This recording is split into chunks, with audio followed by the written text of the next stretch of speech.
شما کدوم رو انتخاب میکنید؟ نوشتار خشک یا نوشتار خیس؟ به طور کلی خیس نویسی نوشتار یا همون ودنس به 3 عامل بستگی داره: خودنویس، جوهر و کاغذ. برای خودنویس میتونیم به میزان فشار نوشتار کاربر، سیستم جوهر رسانی، فید، سرقلم، ضخامت نوشتار اشاره کنیم.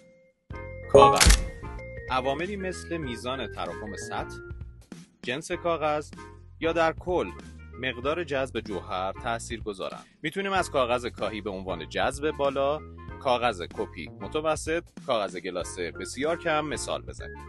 جوهر خودنویس به نوع رنگ، مواد تشکیل دهنده، غلظت، ویسکوزیته و عوامل دیگه‌ای که توی این ویدیو نمی‌گنجه بستگی داره. تفاوت کاربردی خیس نویسی یا خشک نویسی. اگه عاشق این هستید که قلم روی کاغذتون سر بخوره، ویژگی‌های جوهر رو بیشتر ببینید و برای شما اهمیت نداره که جوهر دیرتر خشک بشه، نوشتار خیس رو بهتون پیشنهاد میدیم. متقابلا اگر دوست دارید تمرکز بیشتری روی نوشتارتون داشته باشید و عاشق صدای خشخش قلم روی کاغذ هستید، نیاز دارید جوهر روی کاغذ سریع خشک بشه یا دسترسی به کاغذهای مرغوب ندارید، نوشتار خشک مناسب شماست. حالا چطوری میتونیم میزان خیس نویسی نوشتار خودمون رو بسنجیم؟ با خودنویس و جوهرمون روی کاغذ مد نظرمون یک مربع کوچیک در ابعاد نیم سانت در نیم سانت رسم میکنیم و بلافاصله انگشتمون رو روش میکشیم.